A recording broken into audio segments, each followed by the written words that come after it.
Alright, before we start this video, I am not trying to incite harassment against any individuals. I'm not telling you to harass anybody. I am also not advocating hatred or violence against groups based on protected attributes such as gender, race, caste, religion, sexual orientation, veteran status, yada yada yada. I'm not dehumanizing any members of any racial or ethnic groups. I'm not promoting Nazism. And I'm not promoting conspiracy theories that deny well-documented violence or whatever. Yeah, I'm not doing any of that. This video is in compliance with YouTube's community guidelines. So, again, I know I have a controversial background when talking about these things. I know there's things that I said like 10 years ago that are very controversial. But that was years ago, and that also, I didn't do that on YouTube. It happened off of the platform. This video is not violating those terms of service. YouTube, don't ban me. That being said, this situation right here. Why is this happening? Why is this happening, huh? Can anybody tell me why this is happening? Well, the reason this is happening is because of this. That's the reason that this is happening, right? All they're doing is saying that if this is the rules of the conflict, if you've said that there's really no rules and that we're gonna see things in terms of race, and we're going to raise money to our guy or our girl in this case, and it doesn't matter if our guy is right or wrong. Which in this case, I think she's right. I think she just used an offensive word, right? But I'm not going to go into that. The point is, this is about backing your team. It's no longer about right or wrong. And that marks a major escalation, all right? I am 100% okay with people raising money for Carmelo Anthony, but don't get mad when we raise money for Shiloh. That's all I'm saying. Two can play at this game, and I'm okay with it. Like, you want to send money to your person, and we're going to send money to our person. Like, there's nothing wrong with that. And so, what I'm saying is, ethnic groups have the right to stand up for the survival and well-being of their people, right? And I believe this is normal. I believe this is part of the human condition, and I believe this is something that we need to embrace. And I think the only way we can derail violence and ethnic tension is by being open about our agenda, right? We have to be open about our agenda. And this is a step in the right direction. It seems like now we're finally having a more honest conversation about race. But there is still a gun to our head when it comes to that kind of conversation. In order to have an honest conversation about anything, you can't have a gun to somebody's head. Okay, I think we can all agree on that. And so why is racial and ethnic tension, why is this something we should pay attention to as preppers, right? Because this is a prepper channel. Well, because this can lead to protests. It can lead to protest. And protest can be major flashpoints that can turn into something much bigger than a protest, like a civil war or something like that. You have your, you got your thesis. You got your, antithesis, which is literally, antithesis, which is antithesis, and then you have your synthesis. Now, in order to break this down in a way that's a little bit more easy to understand, a problem, a reaction to the problem, and then a solution. I don't agree with a lot of the things Hegel said, but I believe Hegel was right about this. I believe that this has basically been proven, that the way human events transpire is you have a problem, a reaction to the problem, and then a solution, right? And what happens is when new generations come, you got Gen Z and you got, millennials, right? Believe it or not, the real focal point of this conflict is Austin Metcalf's dad. And I'm going to explain that to you. And you're going to be like, what the hell? Like, what does this have to do with Hegelian dialectics? There is a rebellion right now going on between, like, Gen Z, millennials, and then Gen X and boomers. So the boomers, like the Gen X and the Gen X and the boomers are getting older, and they have money, And they're using their money to like insulate themselves from the consequences of racial integration. They're moving into like gated communities, they're moving out to the country, they're moving to really nice neighborhoods that are like out in the middle of nowhere and stuff.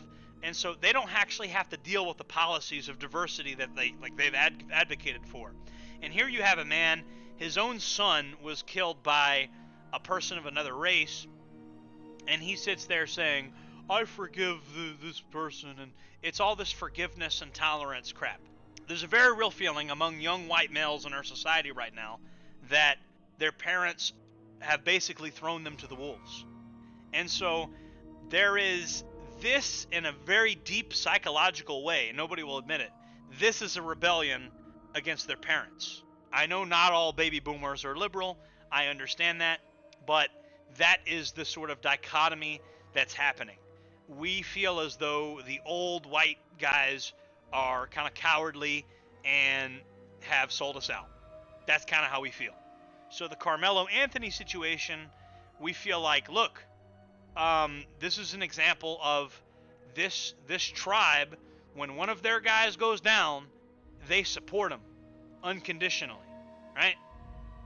And so this is very tribal thinking, right? And I know a lot of people are going to denounce it, oh, tribal thinking. But the truth of the matter is we are a tribal species. Just like wolves have a pack, human beings have their tribes. And so this is our tribalism, and it's also our rebellion against the older Gen X, boomer, kind of liberal view on race, and the turn the other cheek kind of mentality, which we've seen from Austin Metcalf's dad. And it's surprising because 10 years ago, somebody like Austin Metcalf's dad would be respected, and they'd be like, well, we want to respect the wishes of the parents. But you've like, the most striking thing about this situation is you've seen a lot of the younger white people are like, no, we don't give a shit what Austin Metcalf's dad says. We don't give a fuck. Like, that's kind of shocking. And that is like a move that shows like the generational tension. Because I don't think we would have seen this had this happened like 10 years ago. I think everybody would have fallen in line and said, oh, we should respect the wishes of Austin Metcalf's dad. The fact that that's not what's happening right now is, I believe, that is generational conflict. So that takes us back to the Hegelian dialectics. We got the problem, the reaction, the solution. We got the thesis, antithesis, and then the synthesis, right? And so what's happening right now is you have the thesis, right? Now, the Gen X and the baby boomers, they were alive during the civil rights movement. They saw terrible things on television growing up.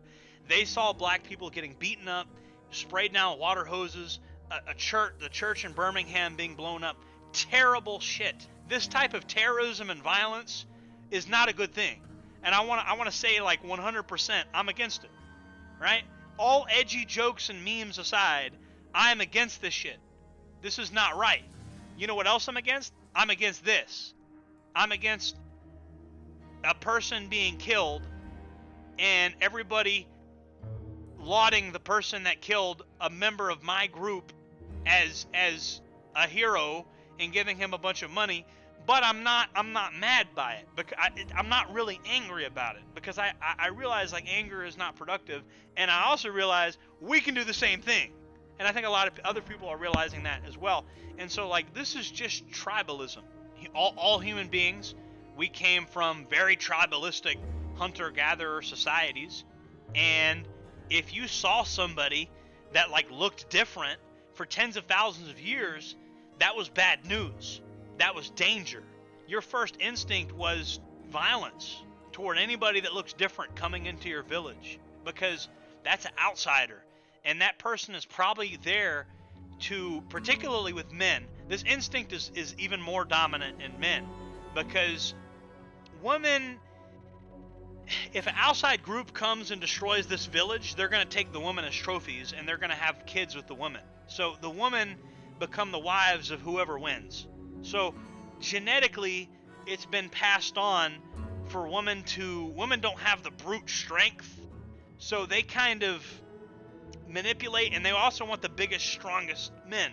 And so whoever conquers the village gets the woman, right? And so like they have no stake in the game. So that's why women all over the world, women are like pro-immigration. Well, because a lot of those immigrants are big, strong men from third world countries, and they want that. It's just in their evolutionary psychology. This was bred into them over tens of thousands of years, and you can get mad at me, but this is just science. And so, like, the cold hard truth is like, for tens of thousands of years, we were very tribal, and when people that come in that look different, it was always seen as bad news. We were in competition for resources. Resources were incredibly scarce. And you notice before the Industrial Revolution, right up until the Industrial Revolution, when resources became more plentiful, racism was the norm. As a matter of fact, the word racist didn't even exist until, the 1920s, when it first appeared in Marxist literature. And we know the Marxists, they were just right about everything, weren't they? Economic theory, the inevitability of socialism, and the Marxists, they were just right about everything, weren't they? Yeah, and so, the world view on race that we currently have is there's a gun to our head, and the gun to our head is the word racist. And who invented this word? It's just really, it's really fascinating. And the further down the rabbit hole you go, the more and more you realize, and you're like, man, there's a lot of coincidences. The racial views of the baby boomer and Gen X generations is being challenged. It's officially being challenged, right? And what we're seeing is a realignment on America's views of race. Now, I don't think that means that there's going to be a regression into slavery or anything like that. I don't think that that's going to happen. But what I think is going to happen, in my opinion, is the racial dynamics in our society are going to change, and ethno-nationalist viewpoints from white people are going to become more common, especially as white people become a minority in the United States, because our birth rates, we're having fewer babies than other ethnic groups, and I think that this is going to cause white people to become more tribalistic, particularly if resource scarcity becomes a thing in our society. I think the performative luxury beliefs that we have are going to largely erode away, and I think we're going to see kind of a realignment. But I think before that happens, we're going to see a fair amount of chaos, unfortunately. I am forecasting a fair amount of chaos. The Millennials and the Gen Z, they were born after the new rules on race of the 1960s and 1970s. Society came up with new rules about, how we view race and stuff like that. And the problem is, the Millennials and the Gen Z, they were born into this. Nobody ever asked them how they felt about it, right? And so you're seeing a generational tension hidden underneath the racial tension. And that's a very interesting dynamic, and we're going to see how it plays out. I think prepping is the solution. I think self-sufficiency is the solution. I think tribalism is the solution, and I think honesty is the solution. I believe that being honest about your people and your interest and not pretending to be colorblind is the solution. I think by pretending to be colorblind, we're lying to both ourselves and we're lying to black people, and we're creating a world where repressed anger and emotion boils under the surface, and I don't think it's good for anybody, and I think it hurts everybody. And so I think it's time to have an honest conversation about race, but in order to have an honest conversation, you can't have a gun to your head. And that's the word racist is a gun pointed at your head.